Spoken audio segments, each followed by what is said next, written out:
Morning, everyone. Good morning, everyone. Welcome to our November 2021 monthly program. We are privileged to have Edward Woods III with us this Election Day morning.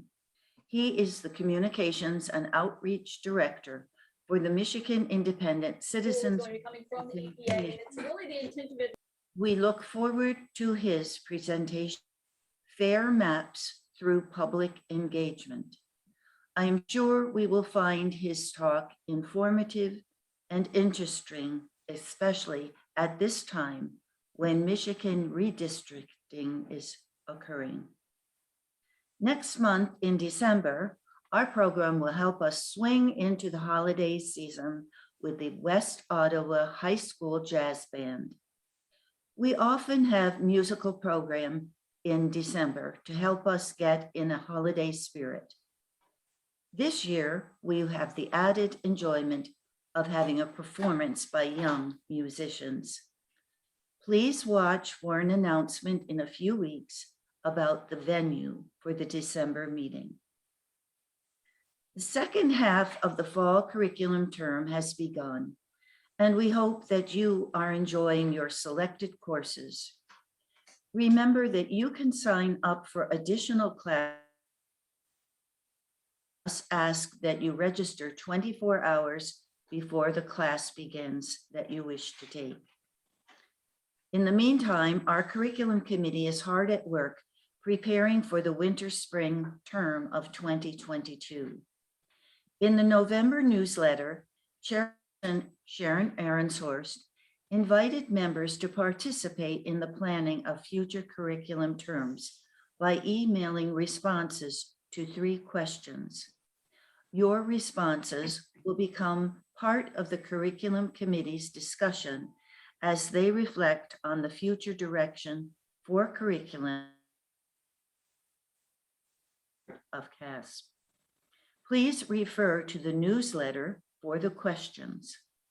A form for your responses was emailed to you yesterday, and we hope that you will take the opportunity to participate.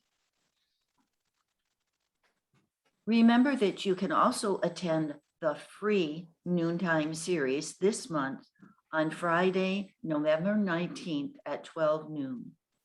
Gregory Bassett, a Hope College faculty member, will perform a French horn concert. He presented a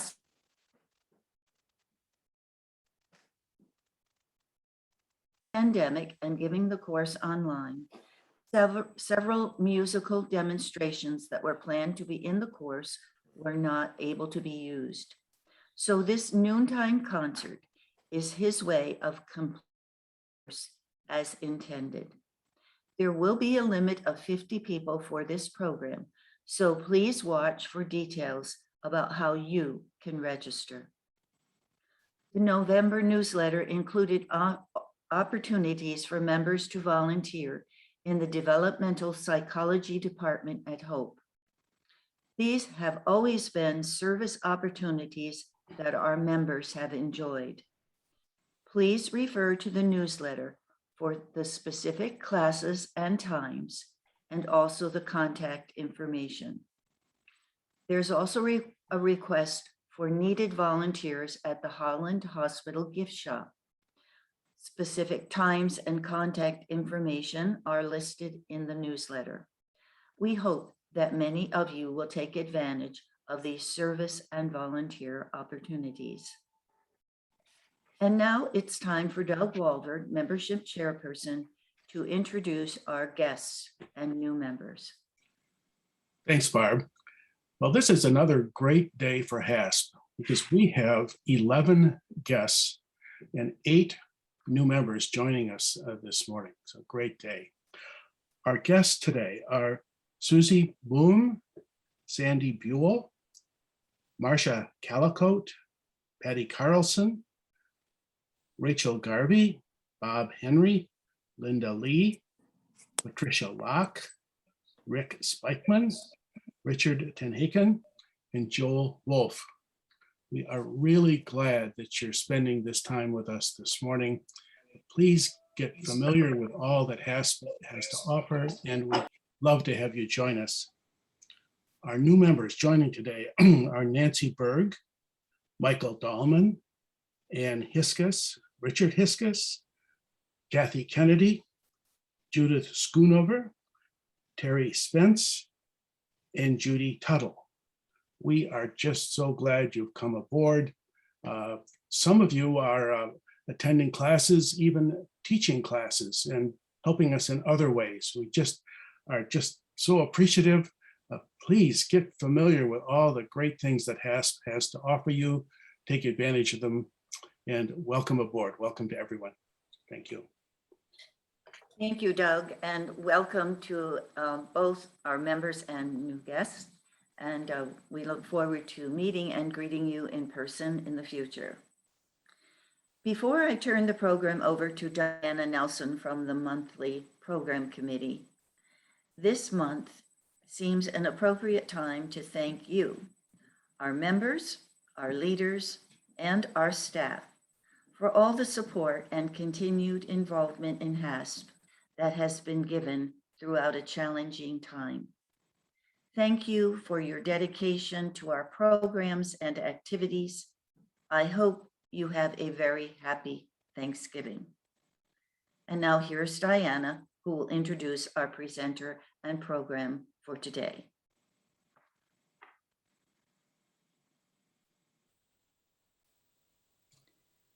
Diana, make sure you're unmuted. Oh, sorry, thought I was. Good morning. I'm starting over. In 1981, I was a member of the Illinois General Assembly, and one day I got a call from the Speaker's office. There, I was presented with a map of Illinois districts for the next 10 years and asked if I was okay with my boundaries. That's still how it goes in most states. Politicians choose their voters. Michigan is one of just a few states which voted to create a constitutional, nonpartisan redistricting commission so that hopefully at the end of this long process, voters will be able to choose who represents them. I know many of you HASP members worked very hard for voters, not politicians. As the Communications and Outreach Director for the Michigan Independent Citizens Redistricting Commission, our speaker today, Edward Woods III, is going to explain Michigan's new redistricting process and answer your questions. Mr. Woods spent his career in public service, most recently leading the Lansing Area Safety Council, and before that, working for the Michigan Association of Society Executives, the Michigan Department of Human Services, and the Department of Management and Budget. Edward Woods III received his master's in public administration from Western Michigan University and has been the recipient of numerous accolades. So here he is to talk about redistricting, and I hope you will have many questions. Thank you. Thank you, Edward. Thank you so much, Diana, for having me. I am honored to be with the Hope Academy of Senior Professionals. It's something on my bucket list that I hope I can join when I become a senior professional. It's good to see each and every one of you out this morning. And although we're in a virtual space, we can still engage and have a little fun. Just want to let you know that we do have legislation that prevents me from talking about deliberations as they're ongoing as it relates to the redistricting process. Right. But otherwise, I can answer any and all of your questions after the presentation. And I just want to thank you so much for thinking about me to come out to your, I was reading the information that Diana was sharing about your star-studded conference and how you all engage and are not afraid to learn. And I just think that's just excellent because I believe learning is a continuous quality improvement process. So I'm going to share my screen and just go over a little bit about what we're doing. And if you can see it, just nod your head. You can see my screen, just nod your head. Do you see the shared screen? Yes, we're all Perfect. set. Okay, I appreciate that. All right, let's give a little bit about the history of the commission. In 2018, Michigan voters passed Proposal 2. Many of you know because you were participating with voters, not politicians, as it was stated earlier, which was a ballot initiative for voters and not legislators to take responsibility for nonpartisan redistricting, and created the Michigan Independent Citizens Redistricting Commission. If you listen to Diana's introduction, she probably wishes she had this 40 years ago in the state of Illinois. It's comprised of 13 randomly selected Michigan residents that includes 4 who affiliate. Let me be very clear. They affiliate with the Democratic Party. It doesn't mean that they're certified Democrats. It was a self-certification or a self-checklist. So 4 who affiliate with the Democrats, 5 who affiliate with the Independents, and 4 who affiliate with Republicans. When we say independents, we mean they affiliate neither with the Democrats nor with the Republicans. The MICRC is responsible for redistricting the congressional, Michigan House, and Michigan Senate districts. Our commissioners, as I shared, was randomly selected, and they basically selected them until they met the constitutional criteria of having 4 who affiliate with the Democrats, 5 who affiliate with neither the Democrats nor the Republicans, or 4 who affiliate with the Republican Party. There was no stratified random sampling in terms of race or gender or even location. It was just a randomly selected process. We had about 10,000 people who filled out the application to participate. So all you had to be was 18 years or older and then fill out the application. And it was just like the lottery. They just put it in a bucket, stirred it up, had it done by an independent accounting firm with regards to selection, and selected the names until the criteria was met. If we go up and look in the upper left-hand corner, the gentleman with the glasses is Doug Clark. He's from Rochester Hills. He is a retired operations and development manager with GM. Juanita Curry is a specialized foster care worker. Anthony Eade is a medical student. Brittany Cullum is a trauma practitioner and entrepreneur. Rhonda Lang is a real estate broker. Steve Lett is a semi-retired attorney. Cynthia Orton is about to graduate from college. MC Rothhorn. Cynthia Orton is from Battle Creek, area. MC Rothhorn works as a financial cooperator with Michigan State. He's from Lansing. Rebecca Zatella is a lawyer. Janice Villette is a retired banker. Erin Wagner, we call her a household engineer, but she's a wife and a mother of 6. So she has a lot going on in her household. Richard Weiss is a retired GM worker and definitely a handyman, has his own business. And Dustin Witches is pursuing a master's in mathematics.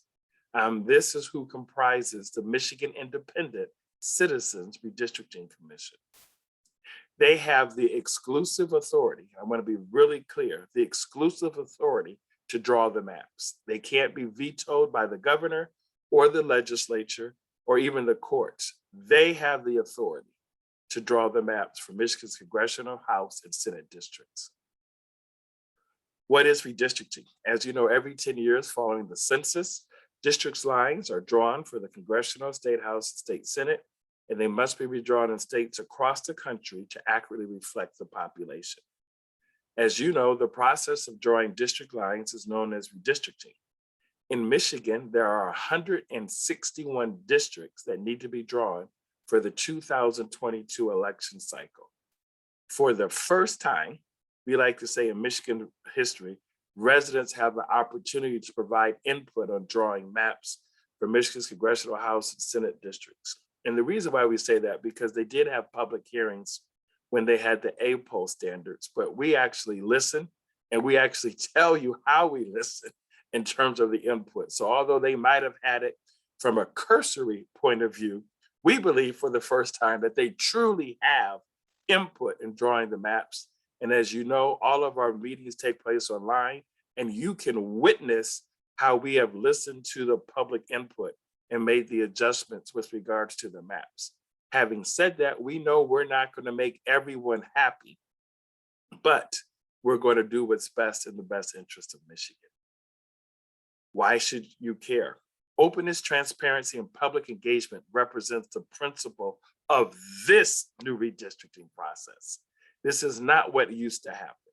Now you have an opportunity to ensure your voice and your community's voice is heard.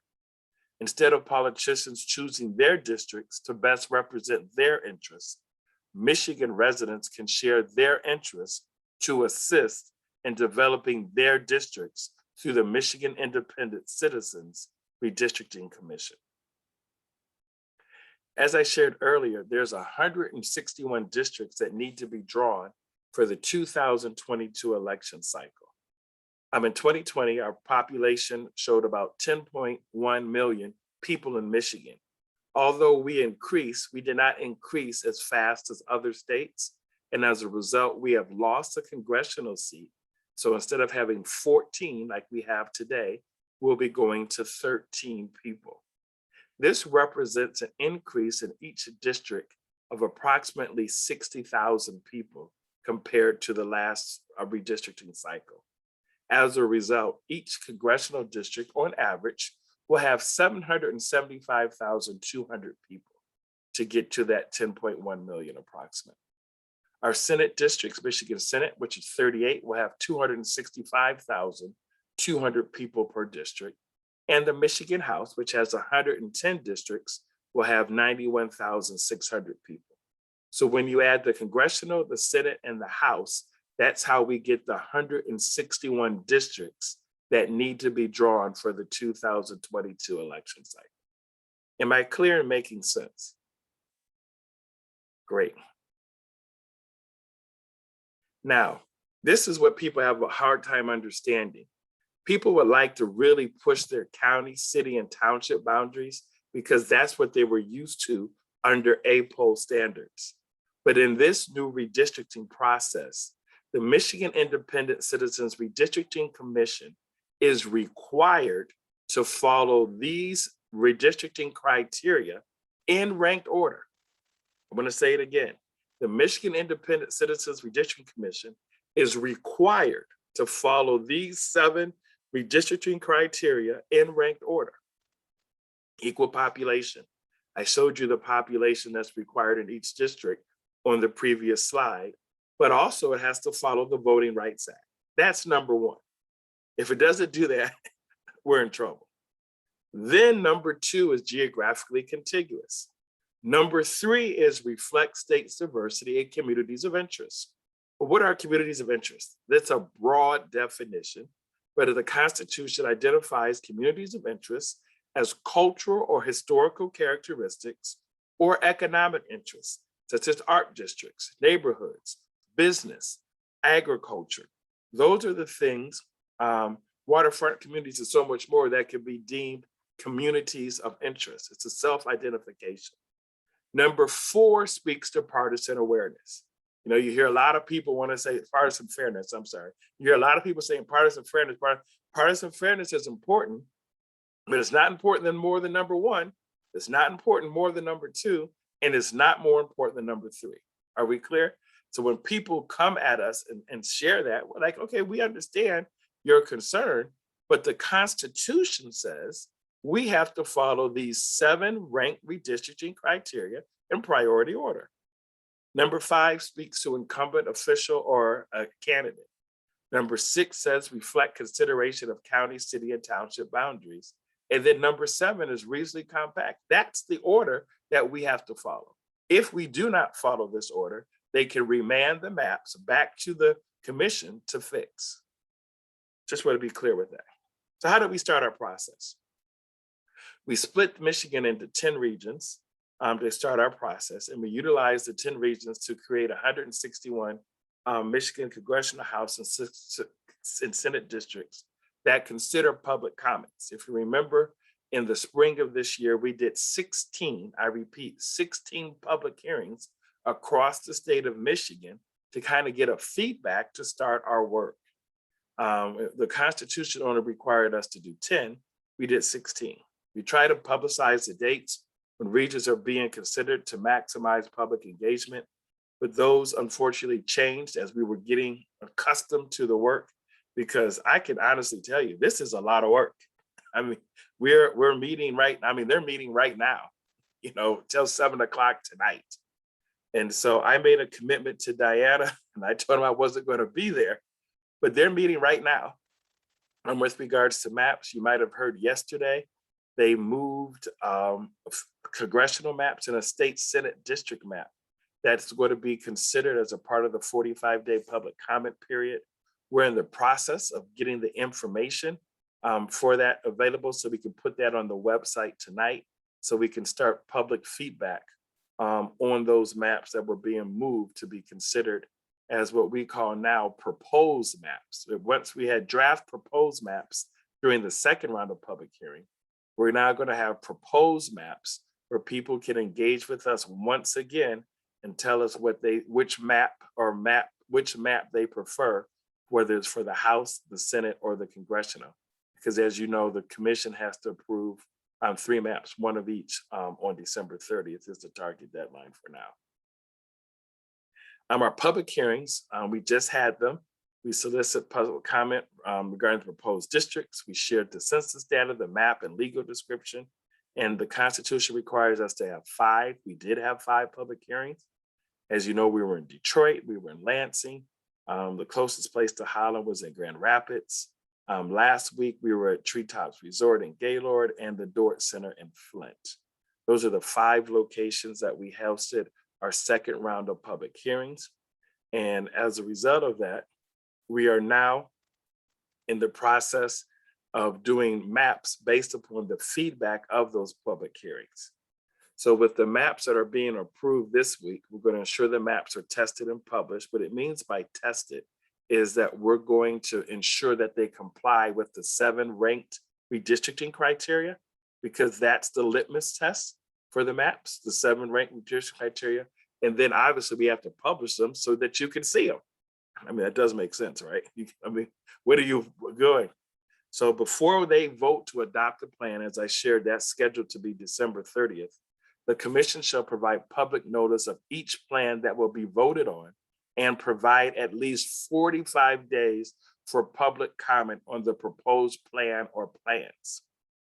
In other words, just because they're going to vote 1 House, 1 Senate, and 1 congressional, they can give the public an opportunity to weigh on 2 or 3 different maps for the House, the Senate, and congressional. Then after the 45-day public comment period, they can select 1. Each plan that will be voted on shall include census data as is necessary to accurately describe the plan and verify the population of each district, and shall include the map and legal description. A final decision of the commission to adopt a redistricting plan requires a majority vote of the commission, which is 7 people, as you already know. However, it must meet this criteria. It has to include at least 2 commissioners who affiliate with each major party, Democrats or Republicans, and at least 2 commissioners who do not affiliate with either major party. That has to happen in order for the maps to be approved. After that happens, they publish the adopted maps and the supporting material within 30 days, and then the maps become law 60 days after publication. But what happens if people want to contest the maps, which is we're expecting lawsuits? The Michigan Supreme Court has original jurisdiction. There's no one else that has jurisdiction. The first right court you enter is the Supreme Court, not your district court, not your circuit court, it's the Supreme Court, whether you file in Lansing or Detroit. They can review at its discretion challenges to any maps adopted by the commission. They can remand any maps that fails to comply with the Michigan and US Constitution or federal laws such as the Voting Rights Act. Once again, the MICRC is the only body that can create and adopt the maps for Michigan's congressional, House, and Senate districts. Like we share with everyone, it is still not too late to show up and speak up. You can sign up for email alerts at our website. You can sign up for text message alerts also at our website so you can know what's going on. You can mail your public comments in. We wanted to be very sensitive to those who did not have internet or a phone. You know, you have to be able to communicate. And so we do take snail mail. We can call. We have a toll-free number. We wanted to make sure for those who didn't have internet access, they could call us toll-free to learn more about how to provide public comments at a regular meeting or public hearing. That's 1-833-UDRAW. That's 1-833-968-3729. And of course, as a stellar group of Hope Academy of Senior Professionals, you can like us on Facebook, Instagram, or Twitter at Redistricting MI. You can subscribe to our YouTube channel so you can see all of our press events. You can see our commercials. You can see our meetings. You can submit public comments at michigan.gov/MICRC, or you can post public comments on our proposed draft maps at that as well. So just kind of wanted to share that information with you and let you know what is happening with the Michigan Independent Citizens Redistricting Commission. So this week, today, as you know, is Tuesday, November 2nd, Election Day. We are still working on maps. Today, we're going to look at the State House. Based on the feedback that we had at our presentations, that was getting the most concern, the most anxiety was around the House. And as you know, that's 110 districts, so that will take a little bit longer. But then they're going to revisit possibly the Senate. They've only voted one map for the Senate so far. And I think they voted 3 congressional maps yesterday that they're looking at. So that's kind of where we are right now in the process, is really kind of identifying those maps to move forward so that when we kick off the 45-day public comment period, we can hear from Michigan residents like yourselves as to which map would be appropriate for the state of Michigan. Now, having said that, we have to understand we're looking at the whole entire state, not just Holland, Ottawa County, Kent County, Muskegon County. We've gotten a lot of feedback about that, but it's just the whole entire state that the commission is doing as it relates to the congressional, the House, and the Senate. So that is what's taking place. While we do have the 45-day public comment period, we're not going to be reclusive. We're going to still have meetings and have the public come to us on Thursdays, every other Thursday. So after this week, we will meet November 18th at University of Michigan in Ann Arbor from 10 to 2. On December 2nd, we'll meet in Lansing at the AG's auditorium right here in Lansing from 10 to 2. December 16th, we're going to meet at the Cadillac Place in Detroit, also from 10 to 2. And then if there's not any changes, and we plan to vote on December 30th right here in Lansing. If by chance during the 45-day public comment period a map is changed, then we have to start another 45-day public comment period if we adjust the map. So just want you to know, if there's some reason that a map is changed during the 45-day public comment period, we will have to test it according to the 7 rank redistricting criteria and then publish it for 45 days before it can be voted. So just want to share that tidbit with you with regards to that as well. Once again, I want to thank you so much for having me. I know, and since you guys are wiser and more experienced than I am, you know, the trick of the trade is to do the presentation and say, oh, you know what? I'm so sorry. We really wanted to have questions, but we just ran out of time. So we're not playing those games. I think I presented for about 20, and then you have 30 minutes for Q&A. So the majority of the time, for the record, belongs to the Hope Academy of Senior Professionals to engage in questions, because I presented less than the opportunity that you have available to ask questions. Thank you again for having me. Diana, whoever's facilitating the questions, I'm ready to go. Thank you, Edward. Kim is going to read questions that are submitted in our chat box. she may have stepped away, so I'm going to take over. I'm Susan. Meet you earlier. I don't currently see anything in our chat, and that is unusual for our group because we do usually have lots of questions. So I'd encourage everybody to put their questions into chat. So that's either an indication that you answered and we're very, very clear with the material. Susan, I placed several comments in chat, so into the virtual classroom chat. Okay, then that is Kim. Let me see. Yeah, sorry about this, guys. Give me just a second. We'll figure out how to.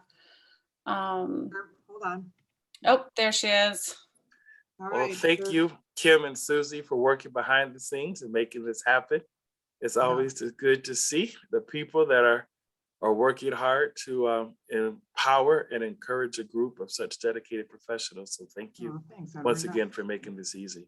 I was hoping, Susie, to be honest with you, that I got away with no questions. I was, No, but I knew better. I knew better, but I was like, man. No, sorry. I confess I got up to get a cup of coffee, so that's okay. The first question is that someone read that the commission was picketed the other day. Is that true? Why on earth would someone want to do that?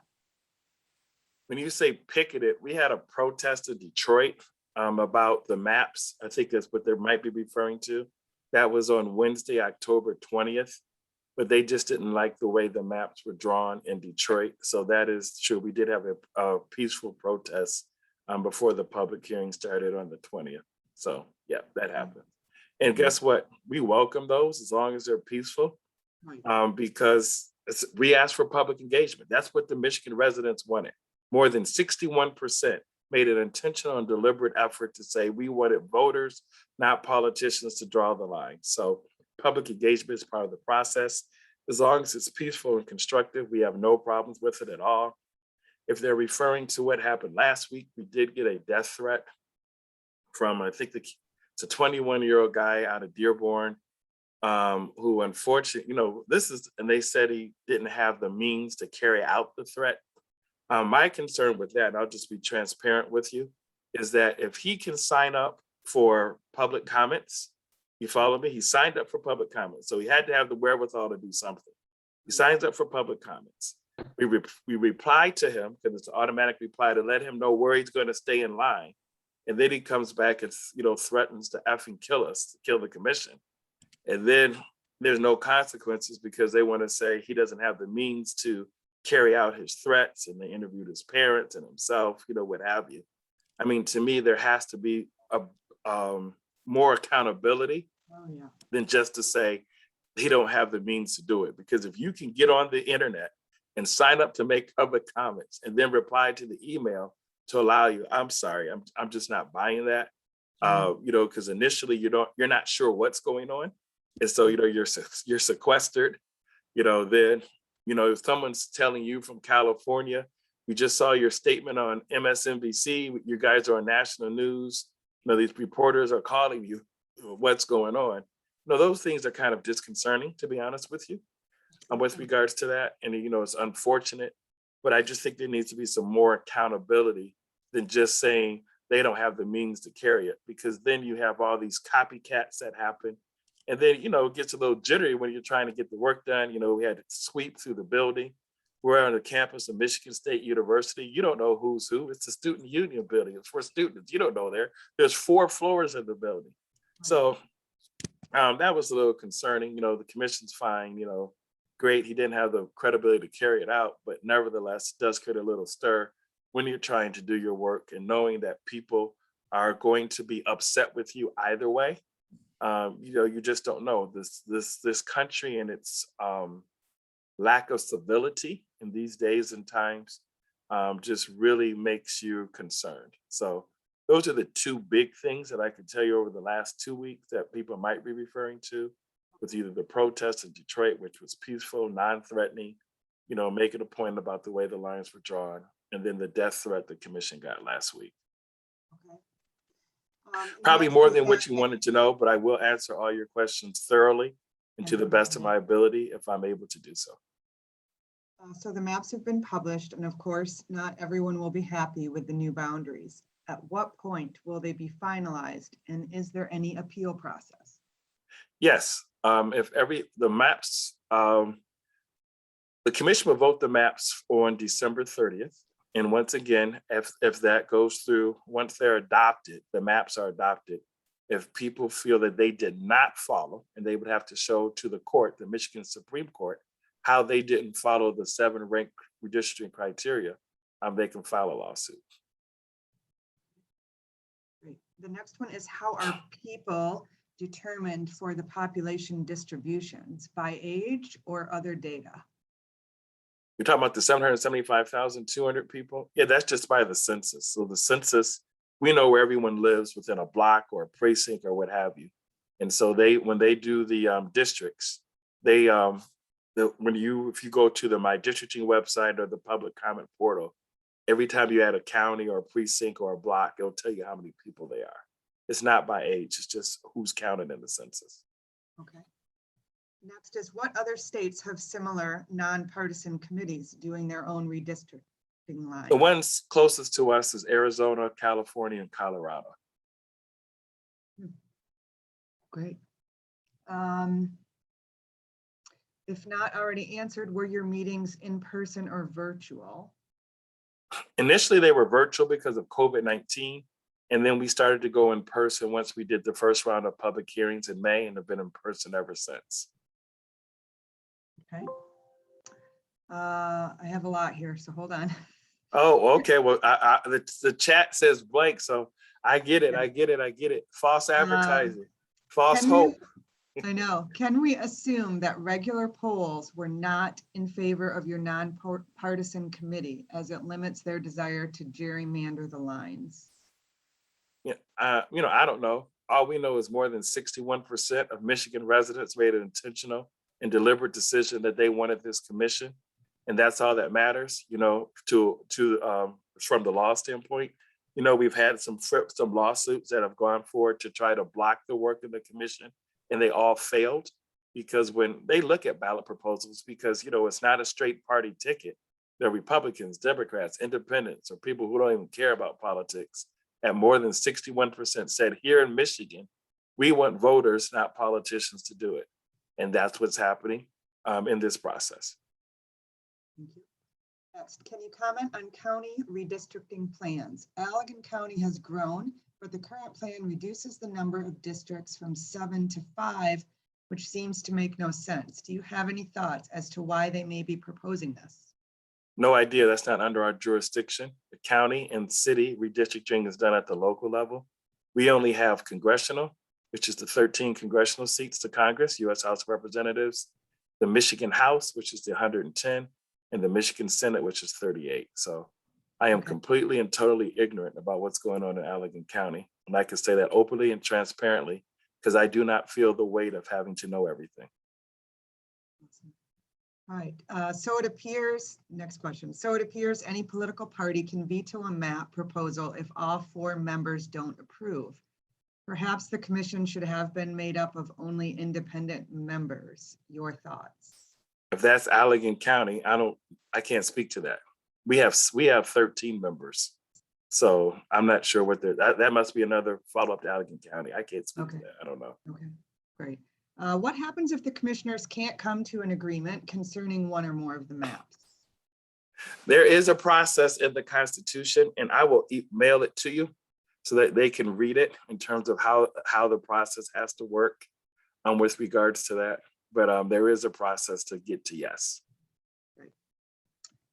Next, what is the website again? I should type that into everyone. That's for I could do in the virtual chat. Let me do. That's just you and me. Is that it? Just you, me, and so sorry. It's www.michigan.gov/MICRC. www.michigan.gov/MICRC. And I put it in our chat because it's just you, me, and Kim, Sue, and me. That's it. It's just the 3 of us. Got it. Oh, you got it to everyone. Great. I got it. Okay, let's see.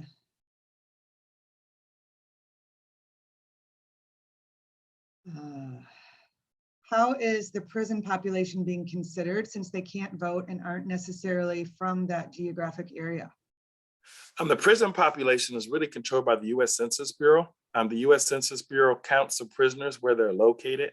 So there's two ways that policy can change. It can either change at the U.S. Census Bureau level, or it can change at a legislative level, whether it's at Congress or at the state level through their state legislature. The Michigan Independent Citizens Redistricting Commission does not have jurisdiction over that. Can you describe the mapping process deliberations? Did each commission member draw maps or computer algorithms, or did the group pare down the maps by voting? We hired Election Data Services. They got about $1 million contract to help us draw the maps. If you come to our meetings, they're the ones that really draw the maps, primarily through what we call a collaborative process, where we go where all the commissioners, 13 of them, engage in terms of how the map should be drawn. The commissioners were also given an opportunity to draw individual maps. So during the second round of public hearings, we had 10 collaborative maps and 10 individual maps that were drawn. And so that's how the process kind of works. Right now, they're working collaboratively to take the feedback that they received from the public hearings, whether it was in person, virtual, or through the mail or email or the public comment portal to adjust the maps. So that's kind of what they're doing right now. If a map could be drawn with a community of interest spread over several districts, is that better than packing a community of interest entirely in one district? The question is vague because I don't know what community interest it is, because it really kind of depends how many people are considered in that community of interest and how they self-identify. The commission has taken a process of, listening to people and identifying, what do you consider communities of interest? If you want to say a county is a community of interest, the number 6 ranked criteria is county boundary. So you would have to really make a case in terms of doing that for the commission. And that's something that they consider as part of their deliberate process. But let's be clear, community interest does not include a political party. So we can be very clear on that. It's in the Constitution. A community of interest is not a political party. Should we expect that this process might happen every 10 years or so in Michigan? Yes, redistricting happens every 10 years. Okay. Absolutely. And then a question, how are commission members compensated?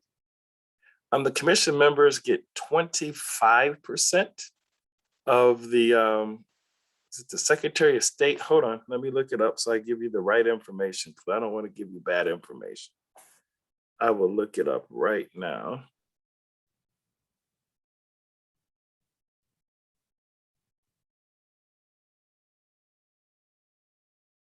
But what I can tell you is the commissioners at this point get paid $55,000 annually is their check. Will the politicians decide which incumbent will run in a new district? I think the candidate needs to decide whether or not they're going to run. I mean, I don't know when we say politician, I'm not sure. Each commissioner shall receive compensation at least equal to 25% of the governor's salary. That's the legislation. It's 25% of the governor's salary. They're currently getting paid $55,000 a year. Thank you. Given that the commissioners have been Go back to that question. I don't think I properly answered it, the one before. You can restate it, please. Oh boy, let me find it. Will the politicians decide which incumbent will run in a new district? No, that's an individual decision from my standpoint. Okay. All right, then, given that the commissioners have been together for many meetings and committed a lot of their personal time to the process, what, in your opinion, will be the result of their vote? In other words, do the commissioners want to get to an agreement, or do you sense that a faction or 1 or 2 members will vote to block the success of the process? Well, no, December 30th. I can't speculate on that. We'll know December 30th. Great. Okay. I think this is just a comment. We lost a US House congressional seat after the census. Did we also lose a state House seat? No, state House and state Senate are mandated in Michigan's Constitution. There's 38 districts for the Senate, state Senate, and 110 for the House. Okay. Next is, what is your take on what Texas and other states are doing to restrict voting access? No, no touchiness there. A whole lot of touchy. Obviously, with the commission, we're interested in having fair maps. We have with citizen input. So we say hashtag show up, speak up, hashtag draw fair maps. We've tried to stay out of controversy or issues with regards to that so that we can focus on our work.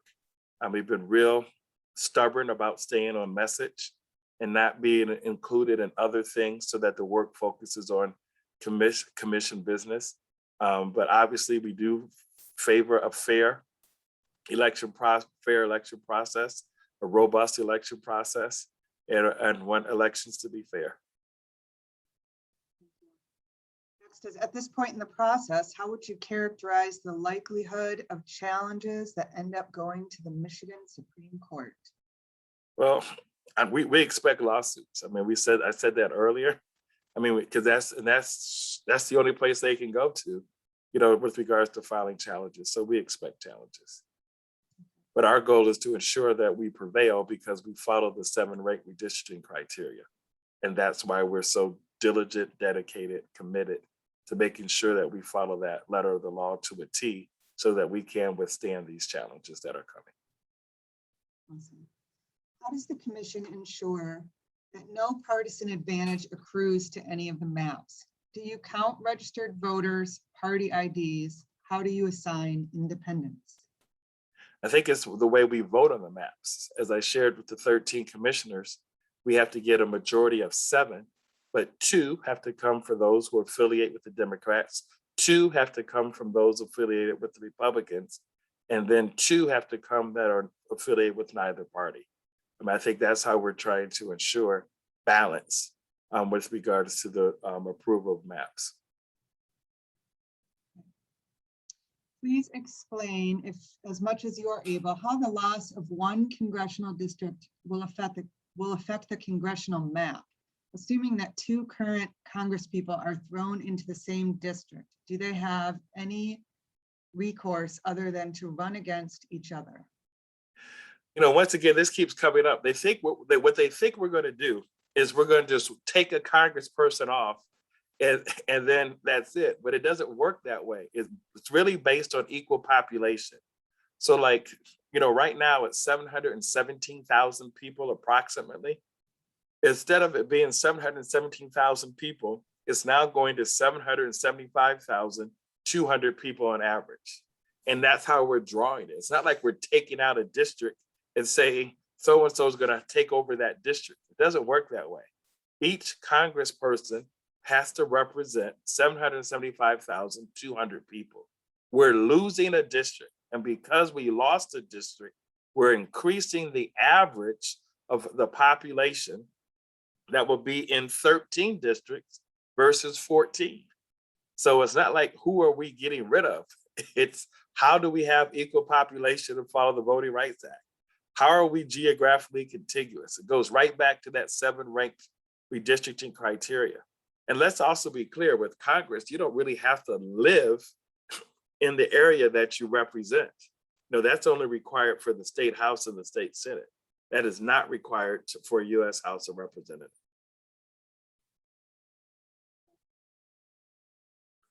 There's a couple other comments and questions regarding this idea of communities of interest. Hold on.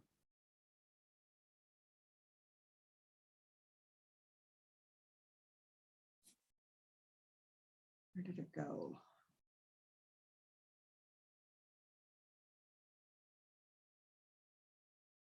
Norma Killalay, I can't find your question regarding that. If you are with us, can you unmute and explain your question?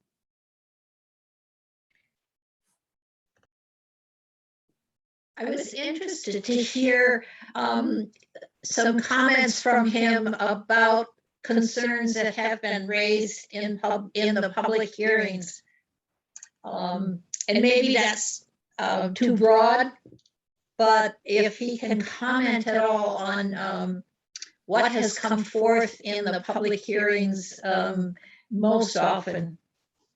Oh, sure. The hot spots for the public hearings is obviously Ottawa County and the shoreline communities. I mean, you probably heard us debate that.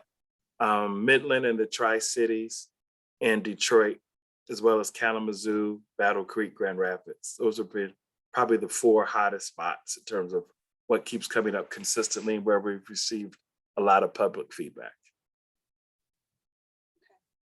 Thank you. Thanks, Norma. I asked one question. Can Mr. Woods let us know how much time per day or per week or per month this process takes? Is this going on for a year or 3 months, or and they're working 40 hours a week? Just curious to know. Well, they started in September and they came in for orientation in September, during the pandemic. And then we were meeting every week or every other week. Then it became every week on Thursdays. We had about 3-hour meetings. And then we went from 3-hour meetings to our public hearings. And then after we did our public hearings and started maps, we started meeting just about every day we've been meeting for the last couple of months. Every day but Friday, it seems like. And then we added Fridays. And so now we're basically meeting every day of the week. And like yesterday, we met from 10 to 7. Today we're meeting from 9 to 7. Tomorrow we're meeting 10 to 7. And then Thursday and Friday we're meeting 9 to 7. Wow. Thank you. To follow up on Norma's question, what are the most frequent concerns that have been raised at the public hearings? Well, it's obviously with the way we draw the maps. So like in Detroit, especially when it relates to the state house maps, our concerns. West Michigan, Ottawa County, what do we do with Ottawa County? Kalamazoo, should Kalamazoo be with Battle Creek or should Kalamazoo be with Grand Rapids? Especially as relates to the congressional districts. Saginaw, Midland Bay, Flint, how should that congressional district be, as well as the state senate? I mean, those are some concerns. Ann Arbor has also come up, but usually all the concerns really, as you can imagine, deal with how the lines were drawn.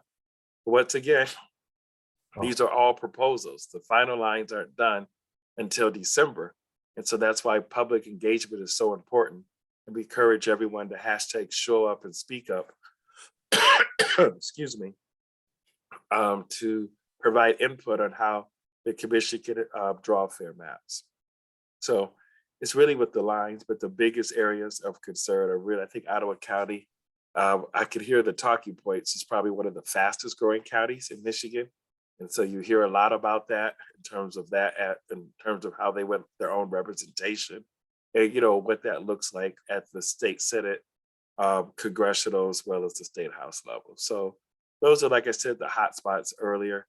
It's really West Michigan, Saginaw, Midland Bay, Flint area, Detroit, and Ann Arbor, and then Kalamazoo, Battle Creek, Grand Rapids. What to do there? Next, we talked about this a little bit, but I understand there is an analysis process that each map goes through and that there are computer programs that do that analysis. Can you explain what programs are used and a bit about what they do? These are basically what's called measures of partisan fairness, and also Voting Rights Act. So if you go to our website, you can see the analysis of each map in terms of the partisan fairness, in terms of measuring partisan fairness, seats margin, in terms of what the seats will look like in terms of Democrat, Republican. And we do this based on the map as a whole, not individual districts, but the map as a whole. Excuse me.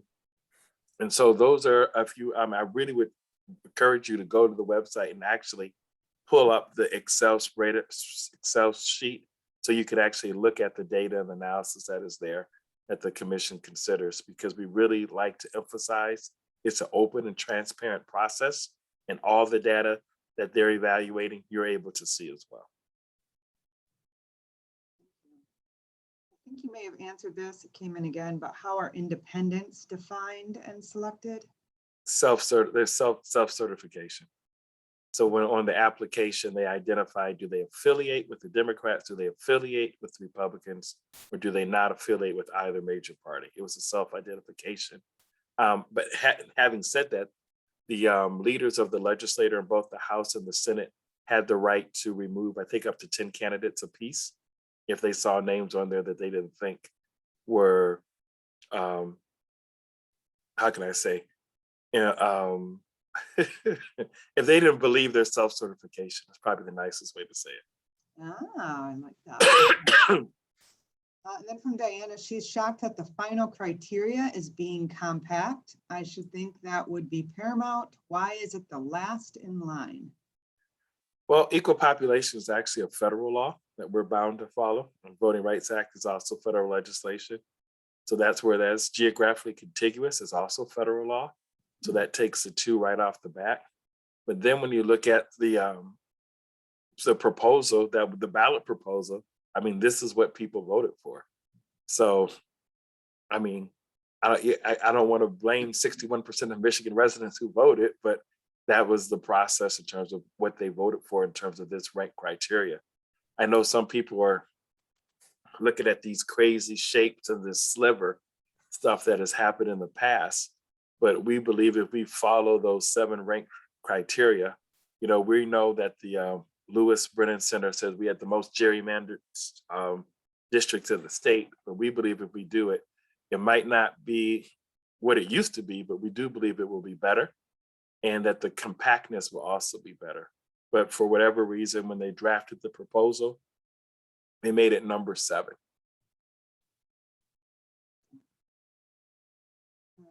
All right. Here's a doozy. Do you see all Republicans are unified on one map and all Dems are unified on their map, or is there willingness to compromise? Well, I think the collaborative maps, that's what I think is so important, is the collaborative maps. We have 10 of those were done by those who affiliate with Democrat, those who affiliate with neither Democrat or Republicans, and those who affiliate with Republicans. So, I mean, you're seeing collaboration take place. I mean, we have to look at this. The reason why they ask for voters, not politicians, is they believe that common sense would prevail and that people would learn how to work together because we have a limited time. And that's what you're seeing taking place right now. I mean, all the maps that have gone forward so far have been collaborative maps. And I think that's a great thing. It speaks well to the process. Has there been growing pains? Absolutely. I mean, we got lawyers. You got to learn a new software program. You have to learn how to draw maps. Absolutely. This is not professional people who are professional politicians. They're citizens like you, like me, and they're learning the process. They're getting the public engagement, and they're doing their best to draw fair maps. So like I share when I'm doing my presentations, this is probably the most purest form of civics you'll ever see in your life. I mean, it's just right there in front of you. So open, so transparent. It's actually really government for the people, by the people. And you can actually go back and watch it unfold in real time. So I dare anyone to find a better process that is so open and transparent than this one. Refreshing. Does each state have the same criteria to follow as Michigan? No. Each state, each state can create their own. Okay. The thing that's so important is interesting about Michigan is Michigan's getting a lot of heat because they believe if Michigan can get it right, this could go viral and could be a model for the nation. So that's something that we're excited about in terms of making sure we get it right. Okay. Then I have any concerns in the UP, or are all concerns in the Lower Peninsula, Southern? Everybody has concerns. Okay. Will the 13 members of the current commission be eligible to serve in another decade? I don't think so. I think I'm not sure, but I don't think so, but I'm not sure. So let me get back to you on that one. Okay.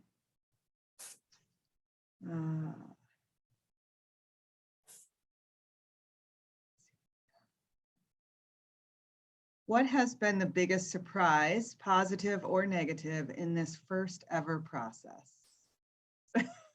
People not understanding that there's a 7 rank redistricting criteria. I mean, it's just, I think, awareness of the law. I think people know it changed, but I don't know if they really understand what the change means in the law in terms of the 7 rank redistricting criteria. Okay. Back to this reflecting on diversity and communities of interest. Can you give more examples of number 3? It's kind of ambiguous, unfortunately, but we say reflect states diversity, obviously the diversity in terms of race. I think one of the concerns, especially with the Arab American population, is they're not considered a race. And so we've gotten a lot of concerns because they're deemed as white and they don't have what they call a MENA designation, which is Middle East and North Africa.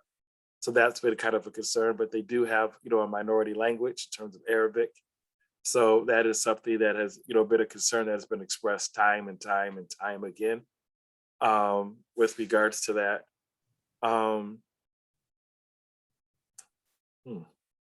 So go ahead, say the question one more time so I can make sure I've answered it completely.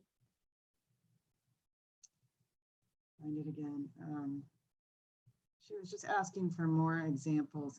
More examples. So, language, I think languages. So I know for a lot, especially in the Dearborn and Dearborn Heights, they really rallied around communities of interest because of their cultural characteristics and things along those lines. And because they weren't, identified as a race, they try to make sure that they have their community intact.